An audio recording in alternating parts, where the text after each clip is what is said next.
Hey, guess what? It's not as hard to start a fitness or weight loss program as you think. And I'm going to give you $100 in free home gym equipment to prove it. I'm Carl, the co-founder of Body. That's Body with an I, the health and fitness app with thousands of 5-star reviews because our people get results. And I guarantee you'll lose 5 to 10 pounds in your first month or you don't pay. Just sign up for a Body annual membership during our New Year's Kickstart event in the next 10 minutes, and I'll send you $100 worth of home fitness gear to help you succeed with classics like P90X, PiYo, and 21-Day Fix. In fact, we have over 120 workout programs for every level of fitness, even one for beginners only. Listen, if you don't succeed, you get your money back. But keep the $100 in equipment as my gift just for trying. You've got 10 minutes, so go to body.com to sign up now. Again, that's bodywithani.com.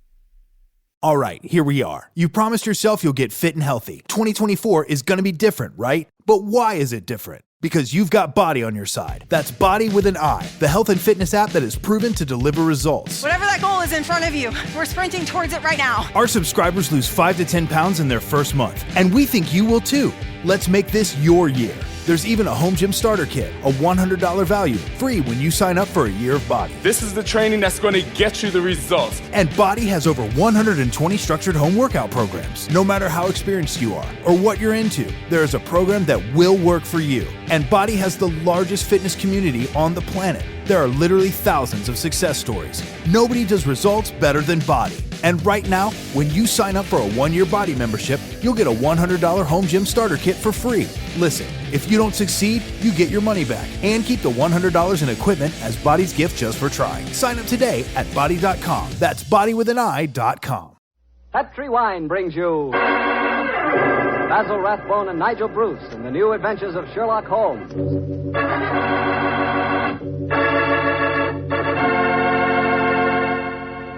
The Petri family, the family that took time to bring you good wine, invite you to listen to Dr. Watson tell us another exciting adventure he shared with his old friend, that master detective, Sherlock Holmes. And I want to ask you something. You know, every now and then I've told you about the good old American custom of serving a glass of sherry before dinner, particularly Petri California sherry. And I wonder if you've tried that Petri sherry. Really, a glass of Petri sherry is the best beginning a good meal ever had. Petri sherry is clear, fragrant, and truly delicious. It's a wonderful wine whose flavor is the essence of luscious, sun-ripened grapes. And Petri makes 2 kinds of sherry wine, a regular sherry and Petri Pale Dry. If you don't know which you prefer, try them both. Don't buy one, buy 2. But remember, always buy Petri, because Petri wine is always good wine.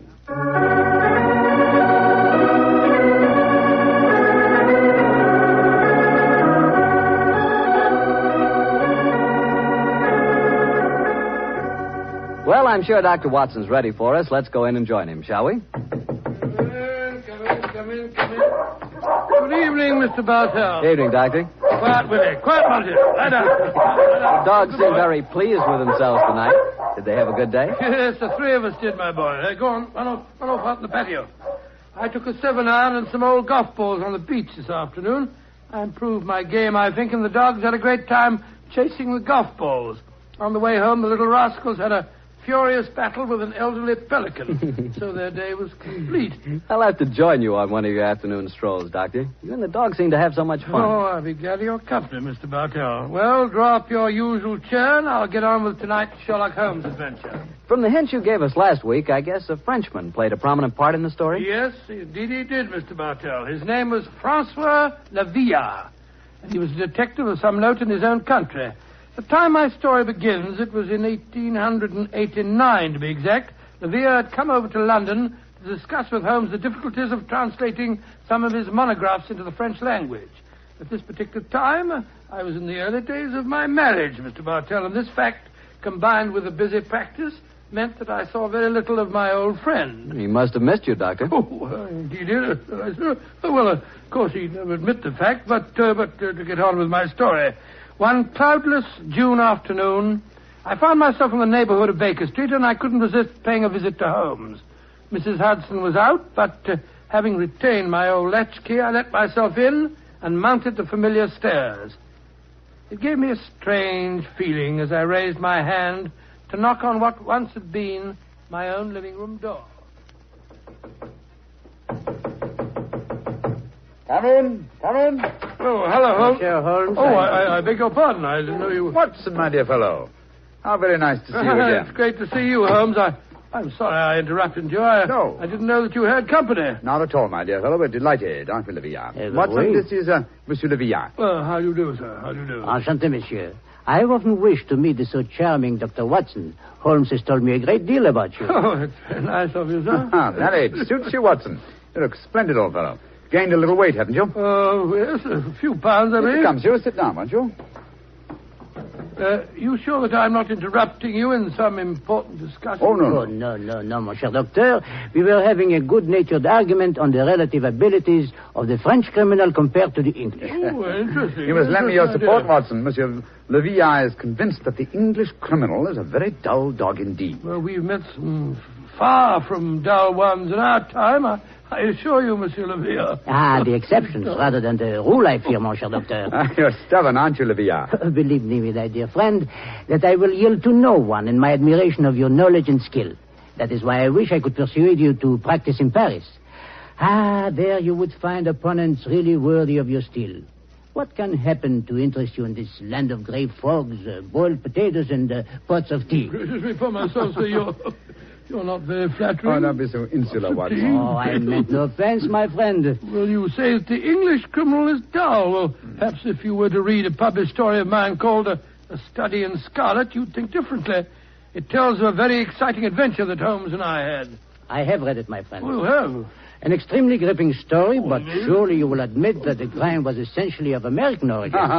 He's right, Watson. He's perfectly right, dear me. What can I do to vindicate the dishonor of the London criminal? Let me see. Oh, yes, of course. A copy of today's Times. That's fine. I shall introduce you to a section known as the agony column. Where is it now? Oh, yes, here we are. This should convince you of the color and variety of English life. The agony column? Mm-hmm. It sounds most painful. What is it, pray? A personal column is liable to contain anything from a lover's frantic appeal to his lady love to a ransom note. In my profession, I've frequently found it an invaluable medium for contacting the underworld. Yes, now, here we are. Here's something. Dear me. Oh, dear, no. Today's column seems rather uninspired, I'm afraid. May I examine it? Of course, here you are. Merci. If the lady who helped my little boy across the road at the corner of Treadwell Street and High Auburn last Wednesday at 4 will get in touch with Box 845, she will learn of something to her advantage. We can be more colorful than that in Paris, my friend. Yes, I think we can do better than that, too. Yeah, look at this, will you? The printer must have been half asleep when he set up the type for this advertisement. Will any gentleman interested in discussing cryptography and cipher writing please communicate with Box XQL 696, the time? Oh, I fail to find this message any more stirring than the preceding one. You notice the execrable printing, don't you? Indeed, I do. It is all mixed up. The first word, will, starts with a capital W and a capital I. The second word, any, starts with a small a, and then has a capital N and Y. It is a shocking example of typography. And when it occurs in a paper noted for its excellence in typesetting, one realizes that this is no mistake. What do you mean, huh? This is undoubtedly a code message. Come now, my friend. I defy even you to make a mystery out of a printer's negligence. I accept your challenge, my dear Levillard. If you recall, the Baconian bilateral cipher depends upon the use of two sizes of type. If we group the letters in units of 5, the arrangements of small and capital letters within the group should give us the message. Now, let's see. 2 capitals followed by 3 small gives us the letter H. Then 2 capitals, 1 small, 2 more. That gives us E. H. I still think you are trying to make an adventure out of a mere printing accident. No mere printing accident could so readily fall into one of the great traditional ciphers. Now, let's see. This message reads H-E-L, help, Q, too small, Q-U-I, quilter, help, quilter, L, too small and large, elms, help, quilter, elms, there it is, yes. Penge. Help Quilter, Elms, Penge. Help Quilter, Elms, Penge. Well, what does that mean? Presumably that a man named Quilter, who lives at a house called the Elms, in the village of Penge, needs help. Ah, I see it now. A helpless victim held prisoner. He smuggles out this message as a harmless personnel, with strict instructions that it be printed on this art form. He knows that the amateurs of cryptography, to whom it is addressed, will decipher this call for help. Et voilà. Monsieur Villa, you seem ready to grant that adventure can exist in London, after all. The advantage, my dear Watson, of a more mercurial temperament than we Englishmen possess. Well, Villa, what about it? Shall we set off for Penge and rescue the ingenious Mr. Quilter from whatever dire fate awaits him in the Elms? I'm all impatience. Splendid. Watson, I suppose you're too busy to join us. Too busy? Well, in your practice, I'm sure that you have patience to attend to. Yes, of course. Yes. As a matter of fact, I have 2 further visits to make today. One to a peppery old miser who has gout, and the other to a wealthy society woman who has acute attack of hypochondria, as they call it. To blazes with them, to hell with both of them. I'm coming with you, Holmes, if you want me. Bravo, Watson. Then grab your hat and coat. The game's afoot.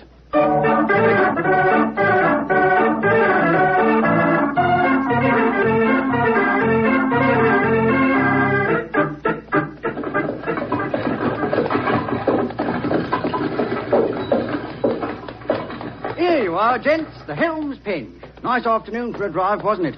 Afraid it'll cost you 15 bob, though. There's a sovereign for you. You can keep the change. Oh, me, thank you, Governor. Top of the evening to you, gents.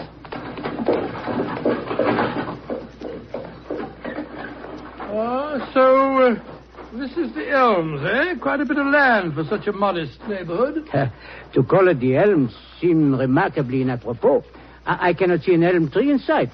So you see, Livia, the English have more imagination than you give them credit for. Are you just going to walk up to the front door and knock, Holmes? Why not? The direct approach is often the most satisfactory. Oh, you disappoint me.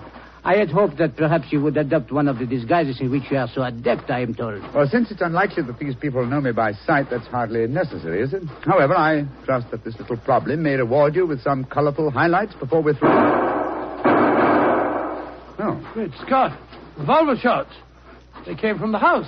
We are too late. Monsieur Quilter has been murdered. No, I think not. You will observe that the next-door neighbor to the Elms was mowing his front lawn as we drove up. He is still engaged in the same occupation. Obviously, revolver shots attract little attention in this vicinity. Mon Dieu, you mean that violence and sudden death are so common that they do not attract even the passing interest? No, Villa. Even the British are not as phlegmatic as that. Then what is the answer to those shots, Holmes? Some member of this household is addicted to pistol practice. The fact that a shooting target is nailed to the back of that fence over there would further support the theory. Well, that's rather ominous, in my opinion. Well, here we are at the front door. Let's keep our wits about us anyway. Are you carrying a revolver, Dr. Watson? No, no stethoscope, I'm afraid. I was prepared for sickness when I left the house today, and not for crime. I, too, am unarmed. How about you, Monsieur Holmes? Only a magnifying glass, I'm afraid. Hardly a very lethal weapon. Yes? My friends and I were calling on Mr. Quilter. Oh? Who are you? My name is Sherlock Holmes, and these are my friends, Dr. Watson and Monsieur Leviat. How do you do, madam? How do you do? Is Mr. Quilter expecting I don't know. We read his advertisement in the agony column of the Times today and came down here at once. Are you a relation of his? I'm his niece. Oh. My name is Doris Faversham. Come in, won't you? Miss Faversham, I suppose it is? Yes, Doctor. It's Miss Faversham. We heard 3 revolver shots as we were walking up the driveway. They gave us quite a start. Yes, mademoiselle. We were afraid that we might have arrived at the time of tragedy. Yes, indeed. Tragedy? Oh. My hobby is revolver shooting. I was doing some target practice in the back garden as you arrived. Revolver shooting, Miss Faversham. How very interesting. I flatter myself that I'm something of a marksman myself. Oh, really? Mm-hmm. Well, perhaps we can have a match. Won't you sit down? Your challenge intrigues me, Miss Faversham, but before I accept it, I should like to see Mr. Quilter. Well, Uncle George is paralyzed, you know. Oh, well, Spends all his time in a wheelchair. I'm not at all sure he'll see you. Well, at least you can ask him, can't you, Miss Faversham? It is his custom at this time of the day to take a little nap. Perhaps tomorrow... Doris! He's still awake. Who's here? Yes, Uncle. Some men have come to see you, Uncle. Well, bring him in. Follow me, gentlemen.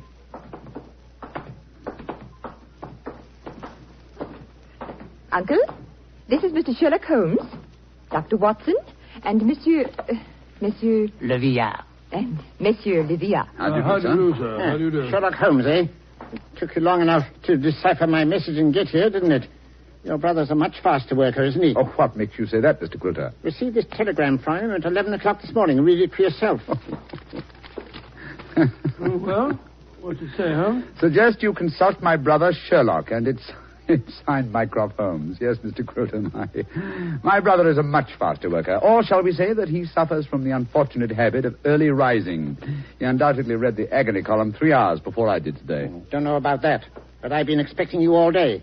I imagine you know why I inserted that advertisement. Well, I had the impression that you were under some form of restraint, that you were in need of a rescue party, as it were. Rubbish. My advertisement was a piece of subtle bait. The only person that could decipher the message would obviously be someone who knew the Baconian cipher. Very logical deduction, Mr. Quilter. You see, I'm convinced, as any sensible man should be, that the so-called Shakespearean plays were written by Sir Francis Bacon. Oh, I see. But I felt that it needed a clever man to prove the fact. Mm-hmm. I was sure that anyone who was able to decipher my message was the man I needed. And what will it take, Mr. Holmes, to do the job? I'm a rich man. Name your fee. You mean to say that you inveigled Mr. Holmes down here just to do some research on the origin of Shakespeare's work? Oh, you needn't look so shocked, Dr. Watson. My uncle has offered to pay him a handsome fee. Well, what do you say, Mr. Sherlock Holmes? An interesting subject for research. I'll concede that Ignatius Donnelly and others have proved almost beyond doubt that William Shakespeare of Stratford-on-Avon did not write the plays, but I greatly doubt that Lord Bacon did. I may devote my leisure and later years to some investigation on the subject, but in the meanwhile, Mr. Quilter, I'm afraid I'm much too busy to undertake such an assignment. Please yourself. Show the gentleman out, Doris. Goodbye, sir. Good day, sir. Too bad you had this long drive down here for nothing, Yes, gentlemen. I'm afraid I quite agree on it. It would seem to me that your uncle has a distinct talent for practical joking, mademoiselle. Uncle? Oh, Uncle never made a joke in his life. Mr. Holmes, now that you're here, perhaps you'd like to indulge in a little shooting match. Thank you, Miss Faversham, but as I told your uncle, I'm a busy man. Good evening to you. Goodbye, gentlemen. Goodbye. Holmes, old fellow, you're losing your touch. You'd never made a blunder like this if I'd still been with you. It is comforting for an aspiring detective like myself to know that the great Sherlock Holmes is fallible. Yes, indeed. Then am I to assume that I must continue the case alone? What do you mean, continue the case? There isn't one. Quilter's in no danger. He's in desperate danger. What? I'm only afraid I may be too late to save him. But we have just spoken to the man. Oh, no. Did neither of you notice the traces of fresh loam on the boots of that supposedly paralyzed man? Gentlemen, I fear the agony column has led us to murder.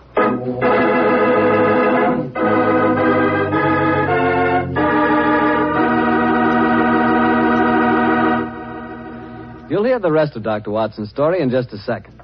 Time enough for me to mention that any meal is a better meal when it's served with a Petri dinner wine. If you're having chicken or fish, use Petri California Sauterne. Petri Sauterne is a subtle, delicately flavored white wine that looks and tastes like captured sunshine. If you're having a roast or chops or any kind of meat or meat dish, then by all means serve Petri California Burgundy. Petri Burgundy is a hearty, full-flavored red wine. One of the most delicious red wines you ever poured from a bottle. Why not get a bottle of each? Petri Burgundy and Petri Sauterne. Then, no matter what you have for dinner, you'll surely have the right wine, a Petri wine. Well, Doctor, why did you have to break off your story there? Well, I had to break it off somewhere, Mr. Bartell, and that seemed to be the most exciting spot. It certainly was. I was convinced that the great Sherlock Holmes had been fooled for once. What happened next? Well, my boy, needless to remark, we did not get into a cab and go back to London, but let me pick up the story at the same place that I broke it off. As Holmes said... Gentlemen, I fear the agony column has led us to murder. Murder? There was fresh earth on the soles of his boots, you say? Distinct traces, proving that the man in the wheelchair was not paralyzed. And that man, whoever he is, was impersonating Quilter to put us off the track. And the real Quilter may have been killed, eh? I'm afraid so. Let's stop here for a moment, shall we, while we make our plans. This hedge will hide us from the house in case they're watching from the windows. Now, This isn't a hard picture to reconstruct. There undoubtedly is or was a paralyzed Baconian scholar named Coulter. He managed to smuggle out that ingenious plea for help, but Mycroft's unfortunate telegram gave the game away. I see it now. The people in there, holding him prisoner, forced him to reveal what he has done, eh? What they may have done to him, heaven alone knows. One of the criminals, guessing from the telegram that I might appear on the case, posed as the crippled Coulter. What's our next move, Holmes? Remember that singularly unattractive young lady skilled with a revolver? We must search the grounds as unobtrusively as we can. Search the grounds? For what? I can answer that question, Monsieur Doctor. We search for signs of the freshly turned earth of a grave.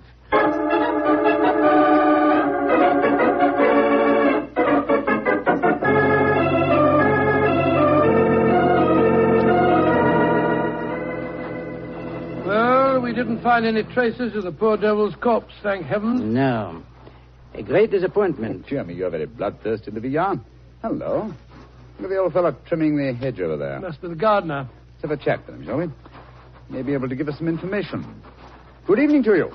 Evening to you, gentlemen. Really? You work for Mr. Coulter? That I do, sir. That I do. Very fine work, too. I've seldom seen a better-kept garden. I thank you, sir. I do pride myself in my work. I wonder if you can help me. Be glad to if I can, sir. Did you see a telegraph boy deliver a message here this morning? That I did, sir. The boy came here about 10 o'clock this morning. I was a clipping the front edge at the time. And you've been working here ever since? Yes, sir. Brought my lunch with me today and ate it in the garden. Has anyone entered or left the house since that telegram was delivered? No, sir. No one except yourself. I see. I suppose you occasionally run errands for Mr. Coulter? Not much these days, sir. The poor old gentleman keeps his chair in the house pretty much all the time, sir. I did run a message for him yesterday, though. Oh, you did? Where to? Well, sir, I was pruning the rose bushes under his study windows when the window opens and his hand comes out with a message. He told me to take it to the village office of the Times and to tell him to print it just the way it was. He looked kind of worried when he gave me the message, and he whispered to me, just as if he was afraid in his own house. I'm much obliged to you. Here's 5 shillings for your trouble. Oh, thank you, sir. Much obliged to you, I'm sure. Good evening. Good evening to you, gentlemen. Oh, so that's how the message was smuggled out. And no one has come to the house or left it since that telegram was delivered. For Coulter or his body must still be inside that house. We are going to search the house? Yes, we are. But we're not armed, and they certainly are. They probably won't even let us in. Yes, they will. We have an infallible key to entry, a woman's vanity. Come on.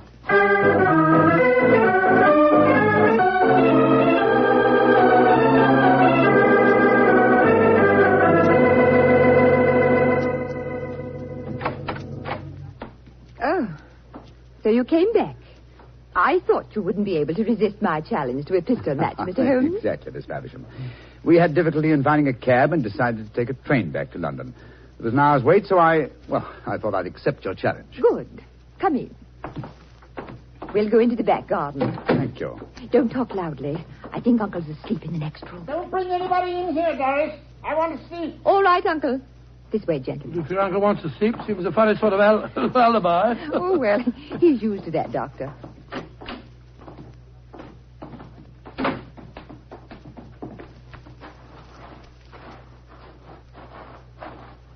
Here we are. This is the 50-yard range, Mr. Holmes. 3 shots. Best aggregate score wins. How much do you want to bet? You name the stake. Name the stakes, Miss Faversham. A sovereign? Certainly. You take the first 3 shots? Very well. I must just check that it's loaded. Yes, 6 bullets. All right, here I go.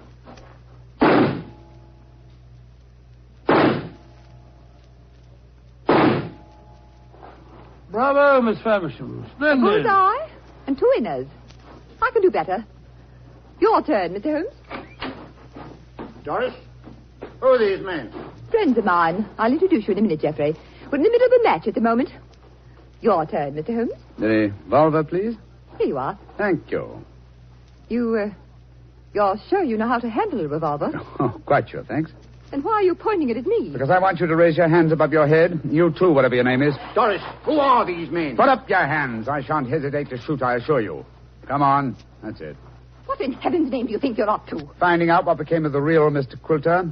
Search the man, Watson. Right you are, Holmes. P.R., go into the house, will you, and search it. Yes, but of course. Hello, this man had a revolver on his hip. Keep him covered with it. Here, stand still, you. Now, sir, who are you? From your resemblance to the man in the wheelchair that we saw earlier, I should say that you're a member of the same family. We're both relatives of Mr. Quilter. That's right. My name's Davies. I'm from the Australian branch of the family. Relatives, yes. And doubtless you stood to inherit his estate in the event of Quilter's death. You moved in on this defenseless old man, terrorized him, lived off him, and finally found it necessary to destroy him.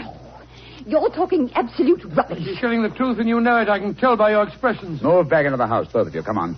And keep your hands raised. All right, that's it. Come on. Lead the way into the study. The man posing as Mr. Quilter is still there. We heard him call out as we came in. Yes, we might as well confront the three of them together. Yes, he's still seated in the chair. He seems to be asleep. Leah! Did you find anything? Not a trace of the missing men, Monsieur Holmes. Davis, what did you do with Mr. Quilter? I didn't do anything with him. Of course not. He's sitting there in that chair. Well, it's no good lying to us. We know that man's an imposter. This is a fantastic situation. Nobody has left this house since the telegram arrived, and nobody has come to it, yet Mr. Quilter has vanished. Good Lord, how can he sleep through all this talk? You'd think he'd been drugged. Sophia! We're idiots. You are unquestionably the most promising detective in France, and some people have been kind enough to grant me a similar status in England, and yet my old friend Watson has just solved the case. Nothing. Just too happy to... What? Solved it? Well, how? Listen to the breathing of that man in the chair. What? He's been drugged. There sits the real Mr. Quilter, the persecuted victim who sent a Cipher message for help. The man we spoke to earlier. Was you, Mr. Davies, impersonating Quilter. After you'd received us, you took off your disguise, adopted an Australian accent, and then hid your drug victim by placing him in his own wheelchair, knowing that would be the last place we'd look for him. And they would have kept him here until we had gone and then murdered him. What a devilish plot. Well, what have you got to say for yourselves? It was Jeffrey's idea, not mine. I didn't have anything to do with it. That's a dirty lie. You were in this as much as I am. Oh, this is splendid, simply splendid. Please continue the argument. It'll make interesting evidence in court. You can't take us into court. Of course you can't. What's the charge? Quilter's still alive, isn't he? When Mr. Quilter revives under Dr. Watson's ministrations, you will be charged, I have no doubt, with attempted murder, abduction, sequestration, duress, and probably several other counts. Monsieur Villard, if you will find us a cab, we'll take these miscreants to Scotland Yard. Our work is done.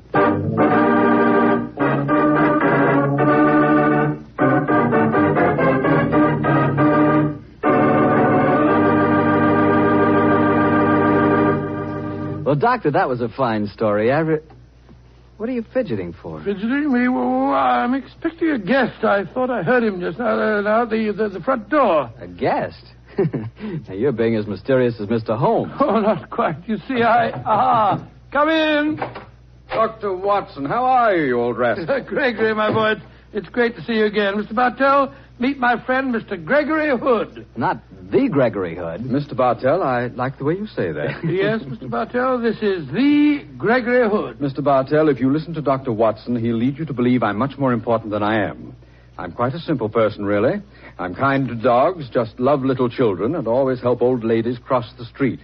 I also know how to make a fire by rubbing two sticks together. Yes, and unlike my old friend Holmes, you pretend to know very little about criminals and crime, and yet you're one of America's outstanding criminologists. So I've heard. A hobby, Mr. Bartell, a hobby. My real business is importing, headquarters San Francisco. Need any old masters? Perhaps I can sell you a nice piece of jade, or would you rather have a bit of old Balinese sculpture? Now, wait a minute. This is all a little too fast for me. Yes, you learn that Gregory is a little too fast for everybody. But, Mr. Bartell, I'm sure you'll get to know Mr. Hood a good deal better. You see, as I've told you, I've always wanted to take a trip back to England, and now I have a chance to do so. But, Doctor, won't I see you again? What about our stories? Oh, I shall be back in the fall, but meanwhile, I've asked Mr. Gregory Hood to get together with you at this time every week and tell you some of his experiences. Which, of course, makes me feel very important. Mr. Hood, as you know, has been involved in many famous cases dealing in crime. His importing business and his hobby criminology are a strange combination. I learned that he keeps a diary of these cases, and it's a fascinating book. The case book of Gregory Hood. The case book of Gregory Hood. Sounds intriguing. Intriguing? Huh. It certainly is. Thank you. Well, then I can tell all our friends, be sure to listen next week at this same time and every Monday night through the summer to The Casebook of Gregory Hood.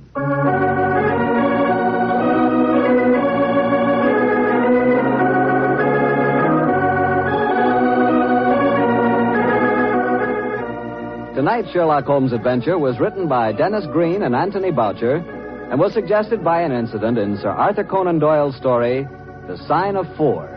Music is by Dean Fossler.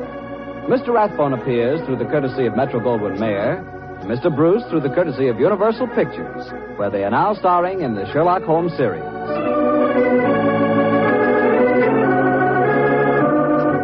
The Petri Wine Company of San Francisco, California, invite you to tune in again next week, same time, same station. Sherlock Holmes comes to you from our Hollywood studios.